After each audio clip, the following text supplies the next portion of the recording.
बहिरा room की नीली मौजें हैं, उफ़क़ पर स्याह जहाज़ उभर रहे हैं, सलीबी ताकतों के किलों में ख़तरे की घंटियां बज रही हैं और यूरोप के बादशाहों के दरबारों में एक ही नाम गूंज रहा है, बारबरोसा। वो शख्स जिसके नाम से स्पेन, इटली और वेटिकन कांप उठते थे, जिसके एक हुक्म पर समंदर आग बन जाता था और जिसने तने तनहा उस्मानी खिलाफत को समंदरों का बादशाह बना दिया। ये कोई अफसाना नहीं, ये है खैरुद्दीन बारबरोसा की सच्ची, हैरान कुन और लर्जा देने वाली दास्तान।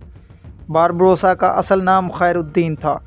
वो 1478 ईस्वी के करीब जजीरा लेस्बस में पैदा हुआ, जो उस वक़्त उस्मानी सल्तनत के ज़ेर असर था। उसके वालिद याकूब आगा एक साबिक उस्मानी सिपाही थे, जबकि वालदा यूनानी नज़ाद मुसलमान थी। खैरुद्दीन का बड़ा भाई अरूज रईस पहले ही समुद्री दुनिया में एक खौफनाक नाम बन चुका था।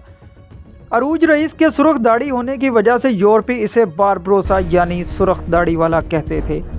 यही नाम बाद में खैरुद्दीन के लिए भी मशहूर हो गया। 1518 ईस्वी में अरूज रईस स्पेन के खिलाफ जंग में शहीद हो गया।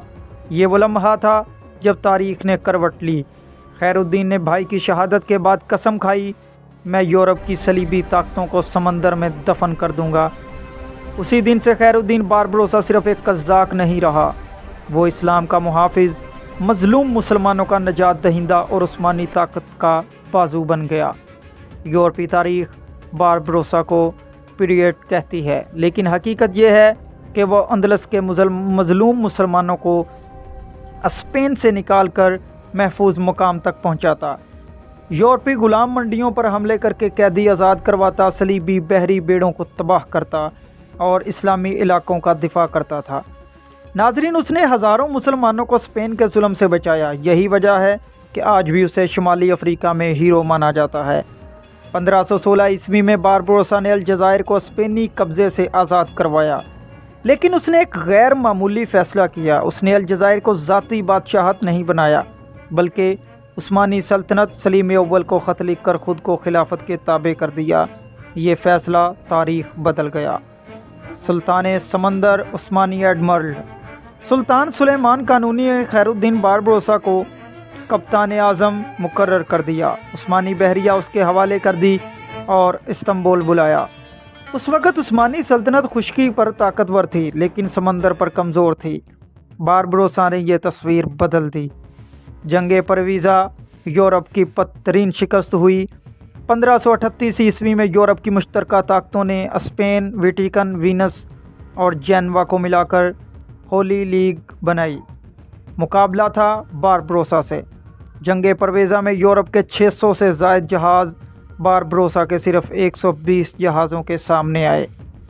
यूरोप को बदतरीन बाहरी शिकस्त हुई। बहिरा रूम पर उस्मानी कब्ज़ा हो गया। 30 साल तक यूरोप समंदरों में सर ना उठा सका। ये वो दिन था जब तारीख़ ने मान लिया, समंदरों का बादशाह बारबरोसा है। यूरोपी माएँ अपने बच्चों को डराने के लिए कहती थी, सो जाओ वरना बारबरोसा आ जाएगा।